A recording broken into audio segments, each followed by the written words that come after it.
આ દુનિયામાં તો બસ લોકો વસે છે, પણ માત્ર ને માત્ર પેટ ભરવા વાળા વસે છે. પેટ ભરવા માટે મીઠું મીઠું બોલનારા રહ્યા છે, પણ કોઈ મીઠું જીવનારા દુનિયામાં રહ્યા છે. જરૂર પડે એટલે મીઠું બોલે, જાણે સામે વાળા માણસને ડાયાબિટીસ કરી દે.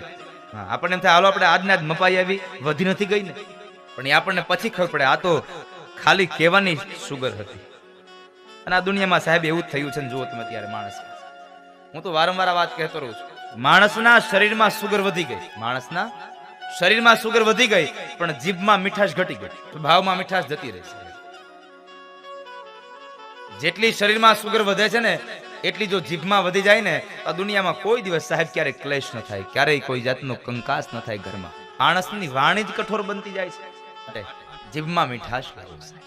નારદ, શું થયું પણ આ સત્ય, દયા, તપ, પવિત્રતા શું છે આ બધું? અરે સંત કુમારો, આ દુનિયામાં પેટ ભરનારા માણસો રહ્યા છે. આ દુનિયામાં માત્ર મીઠું બોલનારા માણસો રહ્યા છે, મીઠું જીવનારા નથી રહ્યા. આપણને એમ થાય કે આપણે દુનિયાને સુધારીએ. બધા લોકોને એમ થાય કે હું એકાદ બે વ્યક્તિને સુધારું. પણ હું જરાક આજ ભાગવતની વ્યાસપીઠથી નવો એક સૂત્ર આપી દઉં તમને. બધાને સુધારવા જવાના આપણે સંકલ્પ કરવા કરતા આપણે આપણી જાતને સુધારી લઈએ ને બધા, એટલે આખું જગત સુધરી જાય સાહેબ. પોતાની જાતને સુધારવાના પ્રયત્ન કરો. માણસ માત્ર એક મનમાં સંકલ્પ કરે કે હું મારી જાતને સુધારીશ. બીજા નથી સુધારવા, આપણે પોતાની જાતને સુધારો ખાલી. નારદ, અરે માંડીને વાત કરો ને, શું થયું છે? અરે સંત કુમારો, હું શું કહું તમને, આ દુનિયા સંસાર કેવો સમય આવ્યો છે.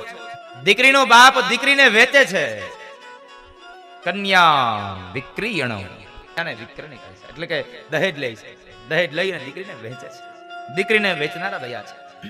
સંત કુમારો, શું થયું એની વાત કહું તમને. કલીના પ્રભાવની કથા છે.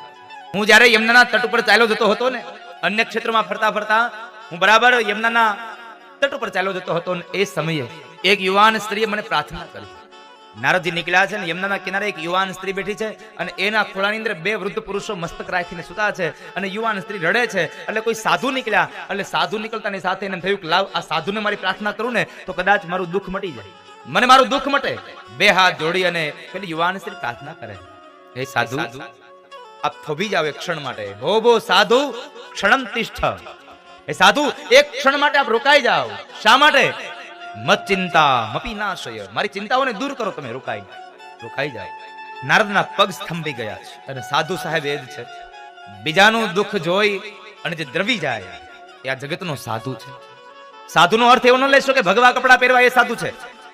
ના, ભગવા કપડા પહેરવાથી પણ ક્યારેક સાધુ ન થવાય. સાધુ તો માણસ વિચારોથી થઈ શકે, સાધુ તો માણસ સ્વભાવથી થઈ શકે. માટે પેલી સ્ત્રીની પ્રાર્થનાને લઈ નારદ ઉભા રહ્યા. નારદે પ્રશ્ન કર્યો છે, સ્ત્રી તું કોણ છે? શા માટે રડે છે? તારા ખોળા અંદર સુતેલા આ બે વૃદ્ધ પુરુષો કોણ છે? નારદનું આ વાક્ય સાંભળ્યું અને ભક્તિ મહારાણી બોલ્યા છે, મારું નામ ભક્તિ છે અને મારી આ ગોદમાં સુતેલા બે વૃદ્ધ પુરુષો એ મારા દીકરાઓ છે, જ્ઞાન અને વૈરાગ્ય. આ મારા દીકરાઓ છે શબ્દ સાંભળ્યો એટલે નારદના કાન ચમકી ઉઠ્યા. હું આ શું જોઉં છું, શું સાંભળું છું? કારણ સામે પ્રસંગ એવો હતો કે દીકરા વૃદ્ધ છે અને માં યુવાન છે. નહીં તો આ સમય એવો હોય કે માં વૃદ્ધ બને અને દીકરાઓ યુવાન બને, વાત બરાબર છે. પણ અહીંયા જરા પરિસ્થિતિ અવળી છે, કારણ આ કલીનો પ્રભાવ છે, કળયુગનો પ્રભાવ છે. માં યુવાન છે અને દીકરા વૃદ્ધ બન્યા. શરીરમાં વૃદ્ધ બનવું એ જ માત્ર વૃદ્ધ નથી હો. શરીરમાં માત્ર વૃદ્ધ નહીં, માણસ વિચારોનો પણ વૃદ્ધ બની જાય છે. વિચારોમાં એ ઘરડો બને છે માણસ. નારદે વિચાર કર્યો કે આ સ્ત્રી યુવાન છે, એના દીકરાઓ વૃદ્ધ. નારદે પૂછ્યું શું કામ થયું આવું શા માટે થયું? ભક્તિ તો ભગવાનની પ્રિય છો અને દિનતાના સિંહાસન પર બેસવા વાળી છું, છતાં પણ શા માટે આવું? અત્યારે ભક્તિ મહારાણી પોતાનો અભિપ્રાય આપતા કહે છે, સાંભળો હે મહાપુરુષ, મારી સાથે શું થયું ને એની એક વ્યથા તમને કહું. મહારાજ, ઉત્પન્ના દ્રવિડે સાહમ વૃદ્ધિમ કર્ણાટકે ગતા. મહારાજ, મારું જન્મ દ્રવિડ દેશમાં થયો. દ્રવિડમાં હું જન્મ લીધો, ત્યારબાદ તેમ કર્ણાટકે ગતા, હું કર્ણાટકમાં વૃદ્ધિ પામી, મોટી થઈ. મહારાષ્ટ્રના અનેક ક્ષેત્રોમાં ફરતા ફરતા હું બરાબર ગુર્જરમાં આવી અને ગુર્જરમાં આવી અને મને વૃદ્ધાવસ્થા મળી છે. હું વૃદ્ધ બની. ગુર્જરે જીર્ણતામ ગતા.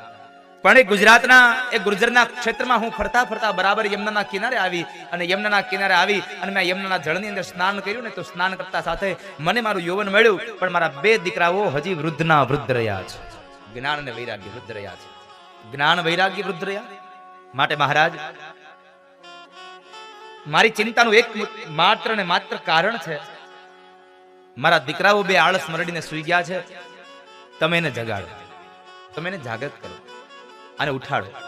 નારદજીએ જ્ઞાન અને વૈરાગ્યને જગાડવા માટે થઈ કાનની અંદર વેદના મંત્રો ગાયા. વેદ મંત્રોને ગાયા એટલે જ્ઞાન અને વૈરાગ્ય બે ઉભા થયા, જાગૃત થયા.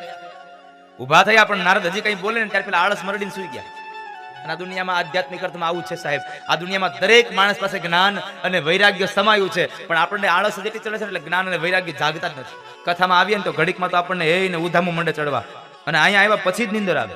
હા, એને ટાટોડું અહીંયા આવીને એ મારી હામાં બેઠા બેઠા એવા બગાહા ખાય, એમ થાય આના મોઢામાં પતા હું આપી દઉં.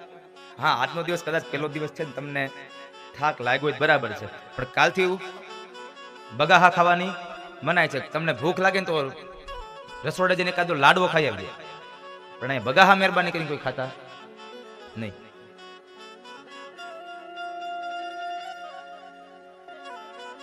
એ તો એ જવા દે ની મોત થયો.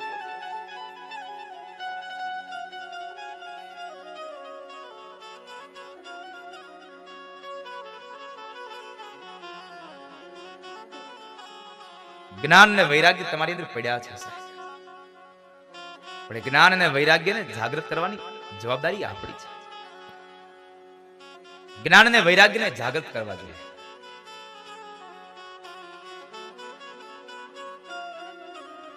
જ્ઞાન વૈરાગ્યને લેવા જાગૃત કરવાથી ભક્તિ આપણી પ્રિય બને છે. બહુ સીધી વાત છે. તમારે ગાયને અથવા ભેંસને ક્યાંક લઈ જવી હોય ને તો તમે કદાચ આમ સાંકળને ખેંચીને લઈ જાવ તો તમને થોડુંક આમ એ જોર લગાડાવે, એકાદી તમને લાકડી મારવાની ઈચ્છા થઈ જાય, પણ તમારે પ્રેમથી લઈ જાય તો શું કરવું પડે? ગાય હોય એનું વાછડું હોય ને વાછડાને તમે આગળ લઈને જાઓ એટલે ગાય એને પ્રેમથી તમારી પાછળ દોડી આવે. એમ અહીંયા એવું જ છે, જ્ઞાન અને વૈરાગ્યને જાગૃત કરો એટલે ભક્તિ તમારી પાસે જ રહે, અને જ્યાં ભક્તિ હોય ત્યાં ભગવાન અવશ્ય હોય છે, એમાં કોઈ સંશય નથી સાહેબ. ભગવાન જ્યાં ભક્તિ હોય ત્યાં ભગવાન હોય છે. માટે તમે ભક્તિને પણ થનગણવા માટે જ્ઞાન અને વૈરાગ્યને જાગૃત કરવા બહુ જરૂરી છે, આવશ્યક છે.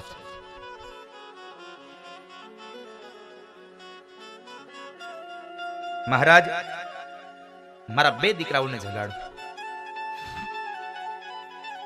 જ્ઞાન અને વૈરાગ્ય ફરી પાછા સુઈ ગયા અને ભક્તિ મહારાણીએ એક વાત કરી, સાંભળજો મહારાજ, કે તમે જો અમારા બે દીકરાઓને નહીં જગાડો તો મારી એક વાત તમે યાદ રાખજો, ઇદમ સ્થાનમ પરિત્યજ્ય વિદેશે ગમ્યતા મયા. મહારાજ, હું આ સ્થાનને છોડી અને વિદેશમાં જતી રહીશ.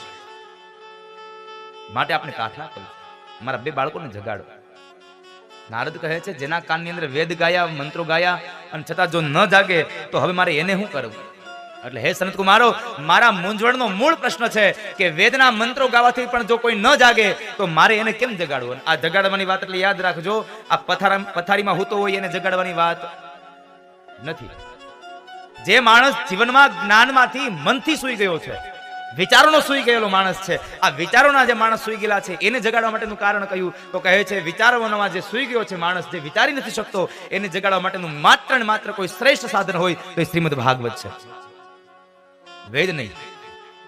કારણ ભાગવતની ગાથાથી માણસ જાગે છે, જાગૃત બને છે. અનેક પ્રકારના દ્રષ્ટાંતો મળે આમાં, એટલે માણસ જાગે છે. મનથી અને વિચારોથી સૂઈ ગયેલા માણસને જગાડવા માટે આવા ધર્મના ગ્રંથો મહાત્મય બને છે, એ એના મૂળ ભાગ ભગવે છે. અને જો પથારીમાં હોઈ ગયો ઉઠતો ન હોય તો ટાઢા પાણીની ડોલ ઠલવવી એટલે ઊભો થઈ જાય. એનામાં હોઈ ગયો એની પાસે તમે ભાગવત વાંચો તો શું ફેર પડે? એને તો પાણી રેડો તો ઊભો થાય.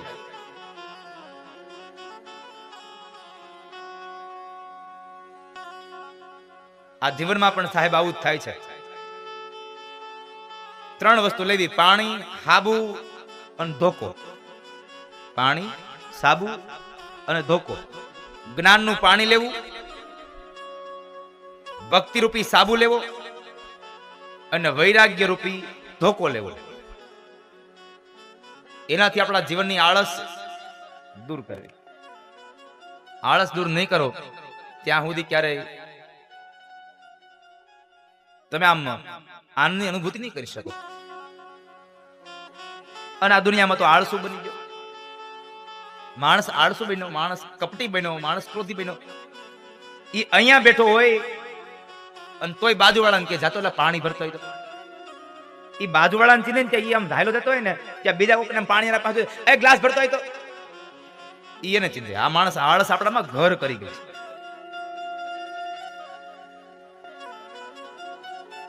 આળસ એ જીવતા માણસની ખબર છે સાહેબ. આ કથામાં તમે એક દી આવો ને તો કથામાં કદાચ તમને 3 કલાક સવારમાં 3 કલાક સાંજે મજા ન આવે ને તો કઈ નહીં, તમે બીજી દી ન આવતા. પણ જે દી આવ્યા હોય ને તે દી આ પરિવારે બહુ સુંદર મજાના અહીંયા સૂત્રો લગાડ્યા છે, બહુ સરસ સૂત્રો મળ્યા છે. આ સૂત્રોને વાંચતા જાજો અને વાંચ્યા પછી એને તમારા જીવનમાં ઉતારજો. બહુ સરસ. હા, પણ તમે જાઓ ત્યારે હો, હું કથા કહું એ વાંચતા નહીં પાછા, નકર અત્યારે તમે ચાલુ કરશો. આ તમને ખાલી માર્ગદર્શન આપ્યું છે. આ સૂત્રો બહુ સરસ છે. આ તમને કઈ નહીં, મને એમ થયું કે અહીંયા બરાબર સૂત્ર મારી સામે મસ્ત મજાનું આવ્યું.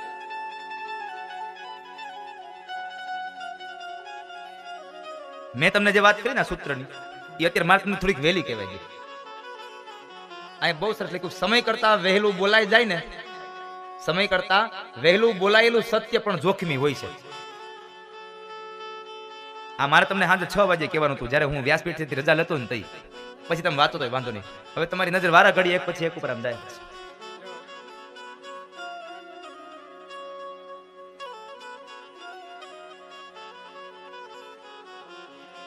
માટે હે શરદ કુમારો, વેદના મંત્રોને સંભળાવવાથી પણ જો કોઈ ન જાગે તો એને જગાડવા માટેનું મૂળ સાધન કયું?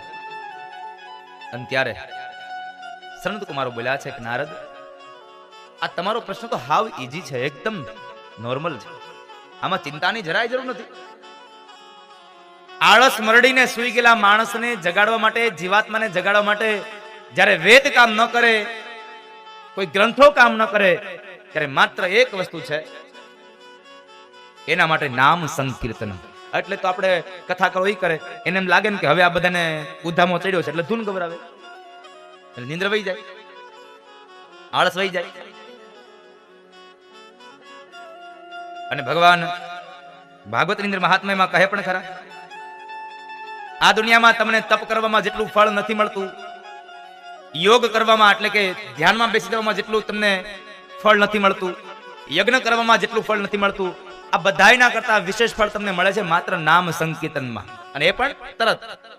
યત ફલમ નાસ્તિ તપસા ન યોગે ન સમાધિના તત્ફલમ લભતે સમ્યક કલો કેશવ કીર્તનાત. કલો કેશવ કીર્તનાત.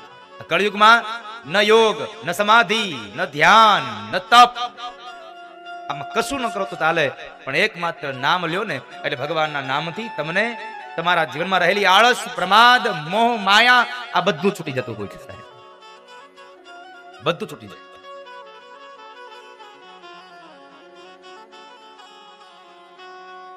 પણ ક્યારે? જ્યારે ભગવાનનું નામ તમે ભાવથી લયો ત્યારે. ઈશ્વરનું નામ લેવાથી જો આપણને આળસ વહી જતી હોય, આપણા અંદર રહેલી એ ઉર્જા જાગૃત થતી હોય, તો શા માટે નામ ન લેવું? એટલે તો હું વારંવાર કીધા કરું, દ્વારિકાનો નાથ મારો રાજા રણ છોડ છે.